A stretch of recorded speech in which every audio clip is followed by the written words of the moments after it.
Order! Order! You are an incorrigible delinquent at times. Behave yourself, man!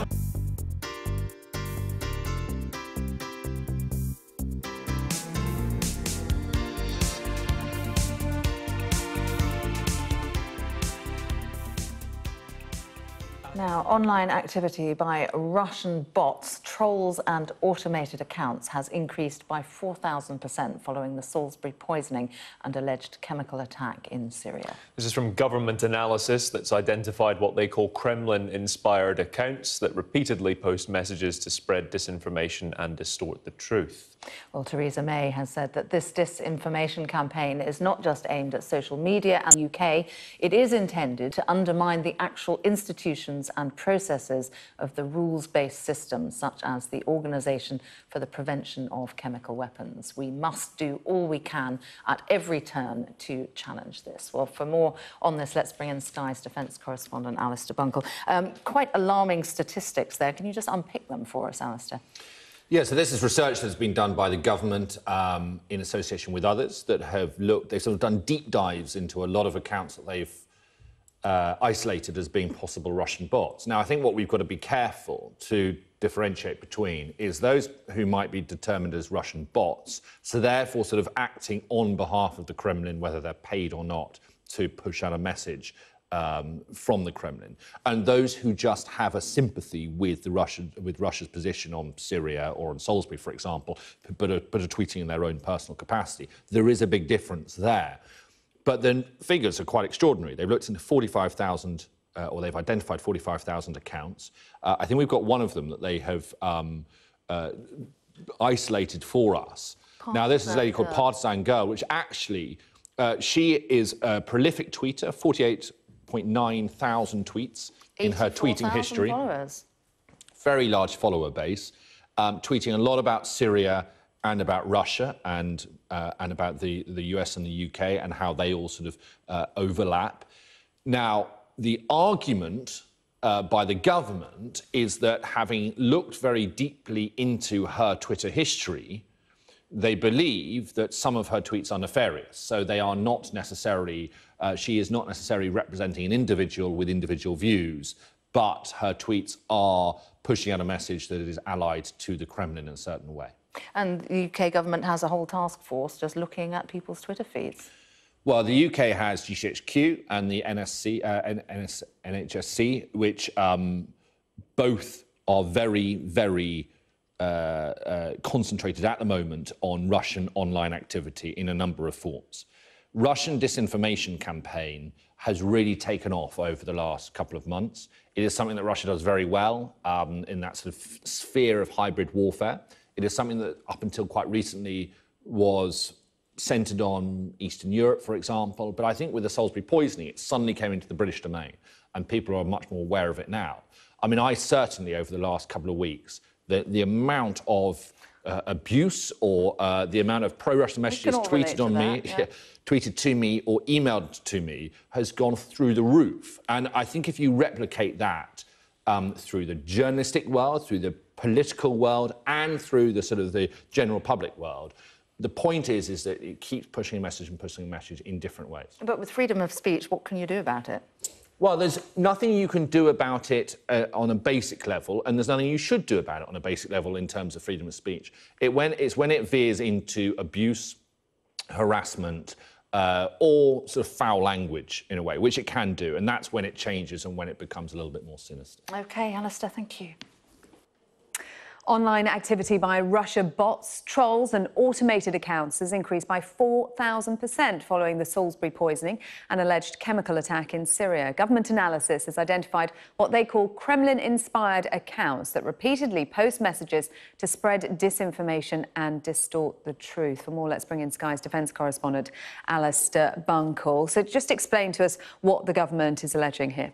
Very extensive research they've done with the Atlantic Council, which is a think tank based in Washington, and they've looked into a large number of Twitter accounts that have varying forms of activity, but all with the same theme, and that is a pro-Russian theme. Now, that varies from what you and I would probably classify as a bot, So someone who might be perhaps paid to sit in a troll factory in St. Petersburg and push out a Russian message continually throughout a day, often in a very aggressive and abusive way. That's on one end of the scale. The other end of the scale is individuals who might be far more independent of thought, but use their Twitter account to prolifically support messages that are anti-British government. And so you've got a kind of wide range of Twitter users that in the last couple of weeks, with firstly in Salisbury and events there, and then latterly the debate as to whether or not to strike Syria, there's been a huge increase in that activity, which has now been identified by the government. And they've named and shamed a couple of these accounts, but just highlighted how this is going on as a Russian tactic. So they've highlighted what's going on. What are they going to do with that information? Well, I mean, it's very difficult because you have to preserve free speech, quite rightly so, and I don't think the British government, and I'm not speaking on their behalf, but I don't think they would ever aim to do anything but that. So some of those individuals have a perfect right to tweet at will and tweet what they want, even if that message disagrees with the British government, even if that message the British government believes contains lies a lot of the time. You cannot just close down that account. You cannot just close down those voices. In terms of what you might describe as Russian bots, so people who are actively under the pay of the Kremlin and working for them and pushing their message, then you can get into realms of sort of counter-cyber activity, if you like. But essentially what the British government needs to try and do, and it has started to do, although let's remember the Russian government are very, very good at this. What they've tried to do is put out their own narrative, if you like. So make sure that they counter the Russian narrative with their own narrative. And you've seen the British government start to do that a lot more. Now, the British government identified 2 Twitter accounts specifically that they claim have been pushing a Russian narrative and spreading lies. One of them I've contacted, and we have him now live. He's called Ian. Yeah, let's bring in Ian now. Thanks very much indeed for joining us today, Ian. So you've been identified by the government in this research as being a Russian bot, are you? That is a 100% total lie and complete fabrication by the UK government. Why do you think they've identified you and singled you in particular out then, Ian? They are singling out for attack anyone who calls out the UK government lies on what has been happening recently. They have attacked me specifically because my Twitter account has recently got quite a lot of traction and a lot of impressions, views on it, so that lots of people can see. I mean, the government's lies are very transparent and very easy to see.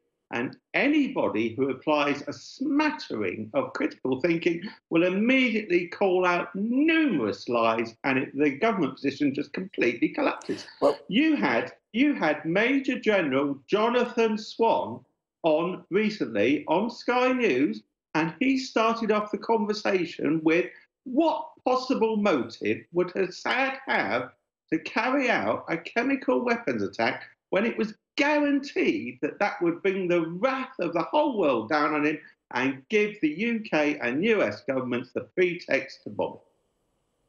He wouldn't do it. He is not the stupidest man in the world. He's survived 7 years of brutal war against terrorists. Well, if not, who then?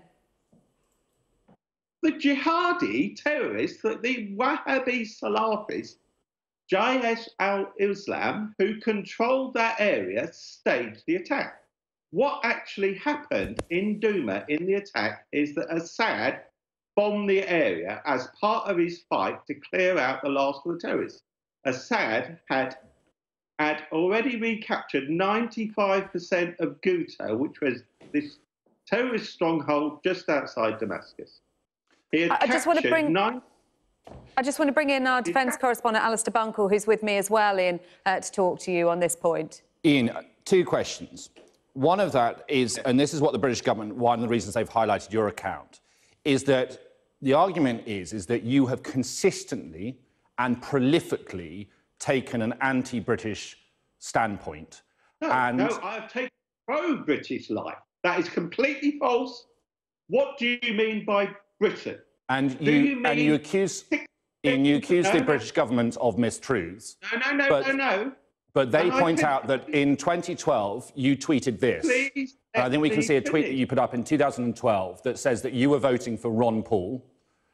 OK? Well, so you were saying you're going to vote for... I voted for Ron Paul, you said. And then a year later, in 2013, you tweeted this, which says you are now starting to think about moving to America.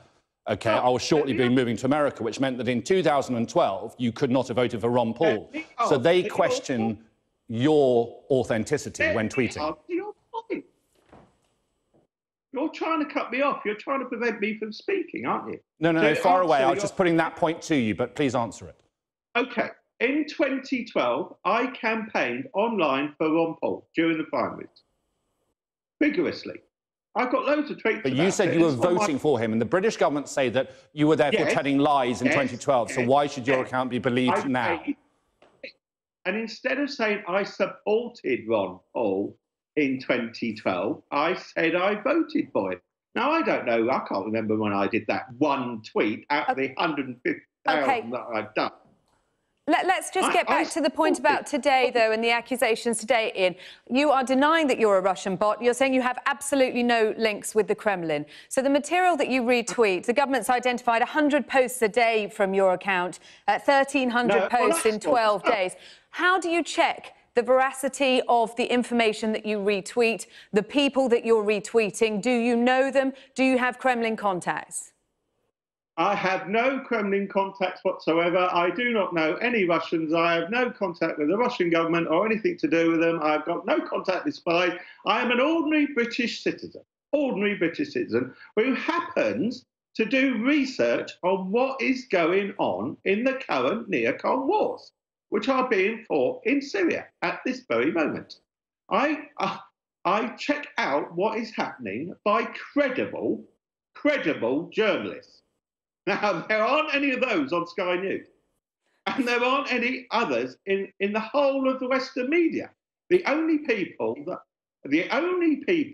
are reporting with a voice of reason or sanity or honesty are Peter Hitchens, who's questioned why the hell would Assad use chemical weapons when he's winning, and Tucker Carlson in the US, who said the same thing. OK, Ian, we are running out of time. I just want to can I quickly ask you, look, firstly, I would say, you know, we bring you on to give your view to make it balanced. But do you ever worry that inadvertently you might be part of a Kremlin propaganda machine? Inadvertently? No. The question is, what does it mean by being pro-Britain or pro-American? Does it mean being pro the interests of 60 million British people? Or does it mean the clique in the UK government, the cabinet, that are doing things for their own personal benefit and their cronies in the arms companies, BAE Systems? Theresa May's husband runs a large hedge fund or private equity fund, which is the largest shareholder of BAE Systems. Do you think BAE Systems went up because Theresa May started bombing Syria? Yes, they did. She's got a conflict of interest. That's one. So I am speaking for the vast majority of British people. 59.9 million out of 60 million English people or Scots. I'm not speaking for the UK government, who do not work for the British people. And they plainly ignore the wishes of the British people, because hardly anyone in Britain wants Theresa May to bomb Syria. It's less than 25% want Theresa May to start a war with Assad. Ian, I'm afraid we have run out of time. Thank you very much indeed for coming on and putting your side of that across. Ian, there talking to us via Skype. Thank you.